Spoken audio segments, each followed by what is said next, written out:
Hey, welcome back to Evil's Comics. I'm Evil Mike, and I got a review for you, and this time by request from my dude, OuroborosSnake. He wanted me to review this, and here we go. DC Comics and Milestone, we're talking about Icon versus Hardware, issue number 1, Worlds Collide, Act 1, with this dope-ass cover right here. It is written by Reginald, Hadlin, and Leon Chills. Pencil is done by Deays, Cowan. Then we got Yasmin, Florez, Mutinez, and then inks by John, Floyd, Yasmin, and John Stanisci. Colors by Christopher Sotomayer. And letters is AndWorld design. I apologize if I messed any of those names up. I'm pretty sure I like a couple. No disrespect at all. It's just how I'm reading them. But there's a lot of individuals that did some pages on this part, did some pages on that part. It was kind of confusing on who did what, so I didn't really write that down. But that is everybody that's associated with the comic. But before we get started on the review, please like, comment, subscribe on this guy's channel, share, hit that bell, everything you want to. It's all free, doesn't cost you anything, and guess what? You'll only be talking to me, you know what I'm saying? And that's what I'm on YouTube for, is interact with people just like you. Alright, so let's get into the review. Now, I picked this up on a whim. I love Icon and Rocket since they started, like in 2021. They did their relaunch of the Milestone Initiative. I'll be the first one to say that I never read any of the original Static Shock, Hardware, Blood Syndicate, or Icon and Rocket. I missed that whole shebang back in the 90s. And man, I feel stupid because I fell in love with Icon and Rocket. So when I saw that they were dropping this, and this being the first thing that we've gotten since season 1 from Icon and Rocket, I hopped on. And actually I was gonna pass because it's a fight book, 2 heroes fighting each other. I was like, yeah, but man, I'm glad I didn't, because this directly continues off of season 1 in Icon and Rocket. The first couple of pages gives you a whole backstory. It catches you up if you are not familiar with Augustus, which is Icon, or Raquel, which is Rocket. But it does give you a whole spiel of what they did during season 1. Basically, they cleaned up Dakota City, specifically the neighborhood where Raquel is from, and then they took it to the world. They got rid of all drug trade, and it kind of destabilized the world.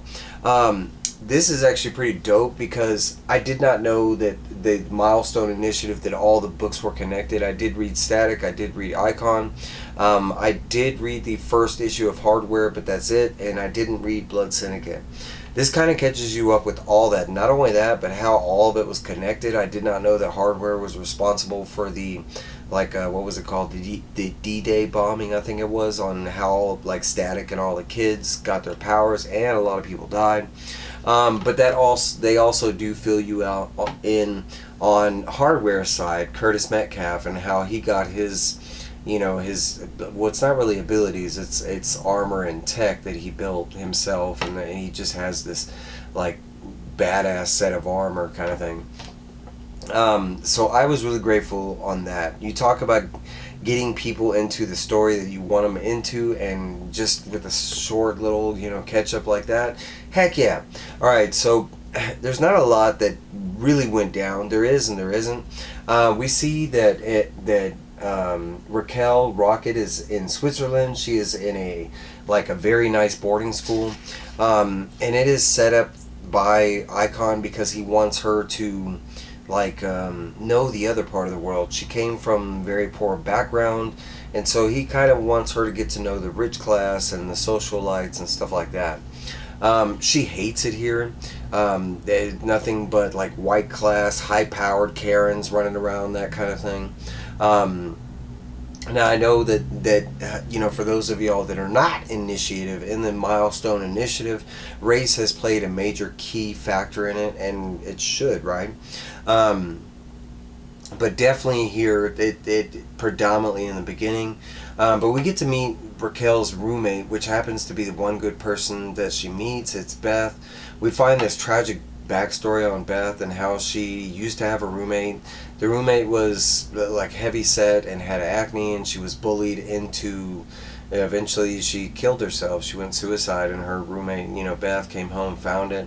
At the funeral for that friend, Beth went to the funeral, and the girls that were bullying that girl actually whispered into this girl's ear and said, "Hey, you're next." You know, what kind of some bullshit.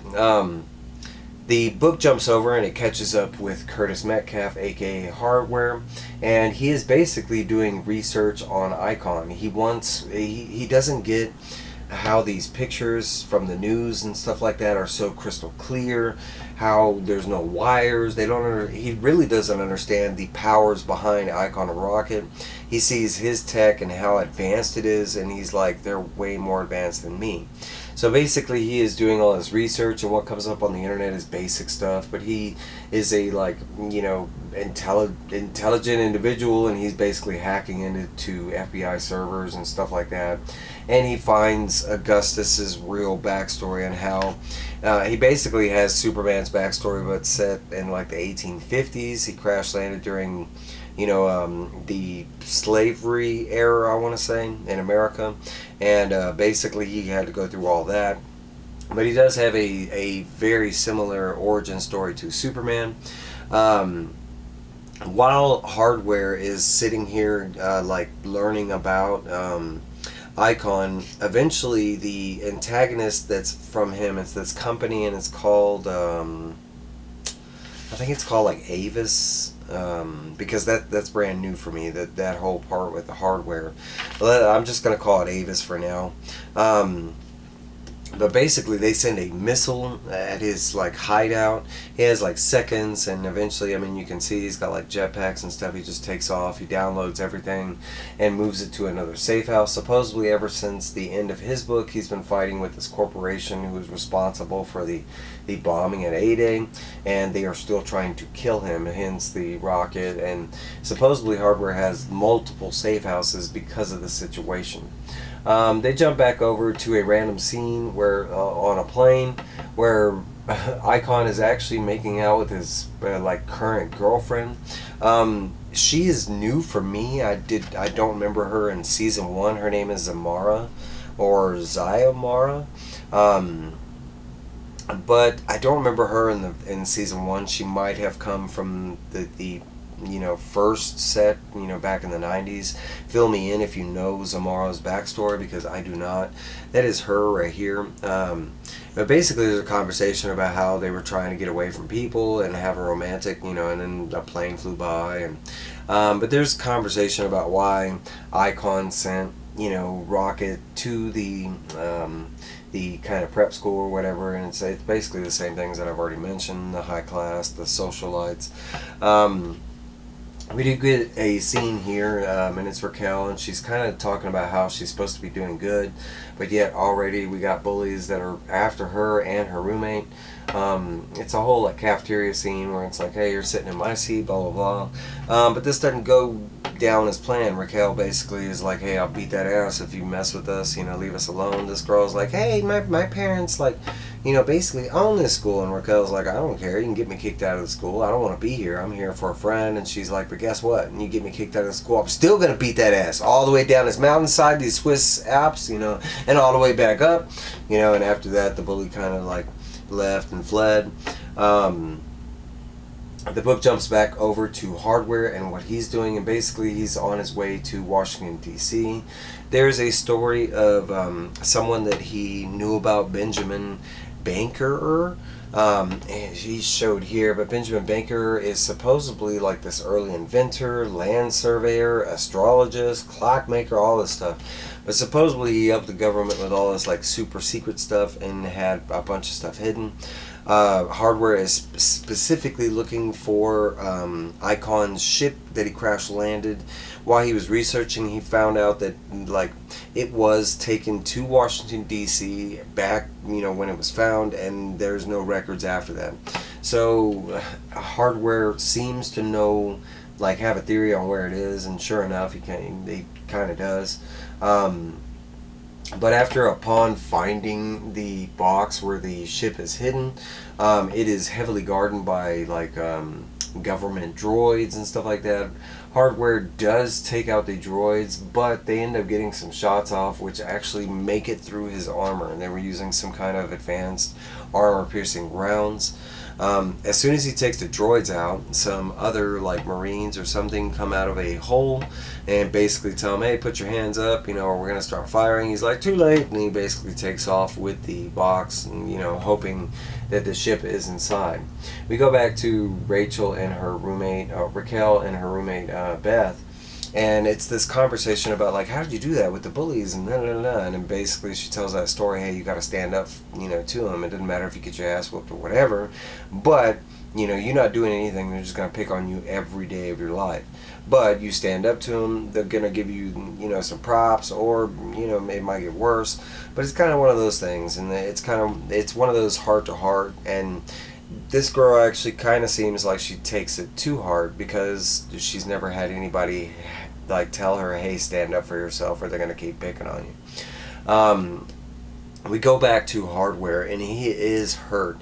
The bullets did go through his armor, but just enough to pierce his, just enough to like bruise him. They didn't fully make it through, but he is kind of like weirded out that they were able to have, bullets like that. But I'm pretty sure they're used to super, villains kind of Washington D.C. dealing with Superman. And okay, so he does find the ship inside, but it turns out not to be a ship. He thinks it is at first, but finding this journal from Benjamin Banker, it basically is a time machine. After reading all the journals that are found inside the time machine, he deciphers everything. Not only that, test it out using a weird paradox, because he ends up getting a rabbit that he didn't have previously, but he gets it from the future. It's pretty dope. But he eventually, with his advanced intellect, he basically modifies the time machine to fit in his suit and gains time travel. He's not really caring about the time paradox, and he actually states that after reading the journals and learning about time travel, he actually states that the science behind it is really basic. It's just a different degree of thinking. And when he gets back, he plans to write books on it to make it a more easier and like allowable thing. He does go back to the past, 25 years to be exact, and sure enough, it's because when he was a little kid, his dad left, and he wants to know why his dad left. Upon getting back, he does find his mom and his dad in a huge argument the day that his dad left, and it's because his dad had been and has been cheating on his mom. And supposedly has another family and has another son. So Curtis, finding out he has a brother that he was not aware of. In the situation, it goes the same. The dad ends up leaving, and then he does end up leaving for good.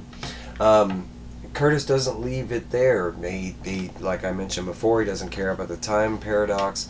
He eventually does some cool things. He gets this drug dealer to give up drug dealing by basically telling him that in the future it's going to be legal, and if you get caught doing this stuff, it's going to be for nothing. The drug dealer actually thinks about it, and he actually throws the drugs away.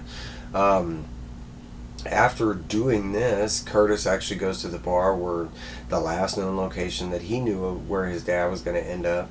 He goes in there and he actually tries to talk some sense into his dad, stating, if I would have had that opportunity, I definitely would have got my dad to go back to, be with my mom. There is a back and forth conversation, and the dad at first is not really hearing it. Actually kind of recognizing Curtis, but not quite. Curtis plays it off pretty cool, like, hey, you probably see me around, which he's telling the truth. But he does lay into his dad, and he tells him that, the story about his dad, and, basically he tells him his life story about him leaving and what it did to him, and if he would have had that opportunity to get his dad to go back, what he, wouldn't do.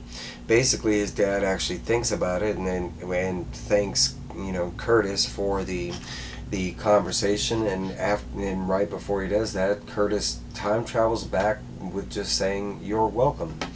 He goes back to the future, or the present, hoping that he has changed some things. He goes back to the day, I think it's 12 days before D-Day is supposed to happen. He meets up with himself, convinces him that he is himself, and explains that the gas that he's helping Ava's company, the corporation or whatever, make, that it is bad. they do go to that corporation to steal the gas, and hardware has to step in because it is being heavily monitored. They don't really care about this hardware dude, even though they see he is fully artillery. He is fully loaded up. This guy even states it and demands that the cops shoot at him. They do, and the cops get bullets ricochet back on this dude, and bam, he's dead. Curtis, knowing that this guy was going to die eventually, because in his present timeline he killed him. So, him being dead, he's like, hey, we jumped the book and we just saved everybody. Let's jump to the future and see if it worked. They jumped to the future and it did not. Something else crazy happened. He happens to witness a war being spread, like a World War III, that's being fought by superpowered individuals, not just a couple. Not only that, but he actually sees himself running this Avis, let me get the name of it. Alva Company, ALVA, and not Avis. Like I mentioned, bad with names. But he is running the Alva Company himself. Before he can actually do anything else, we see somebody that shows up his window demanding that he talk to him. I want to say this is Icon, but a different version of Icon, because it is a total different costume to what he normally wears. And to give you a reference, he has the green and red. And this one, he straight has like blue and red. Yep, blue, red, and gold. And that's where this issue leaves us off with. No hint at what's to come. None of that stuff. That's how DC works. But that's where it leaves us off. And man, my final thoughts. This book was great. It was great. There was some parts of the art that I wasn't a big fan of, especially with different people doing the art. It was more like the flashback scenes, and you can see it's not that the art wasn't great. It was just mediocre compared to the rest of the art in the book. But the story and everything, the backstory we're getting, catching me up with everything that happened in season 1, just for that alone, it's worth the pickup. Man, this is a phenomenal read, and it's only going to be a 3-issue series. I can't wait for the second issue. That's all I got for you. I'll let you guys go. I will see you guys later. Thanks, Ouroboros, for this request. It was so dope. Alright, guys. Bye!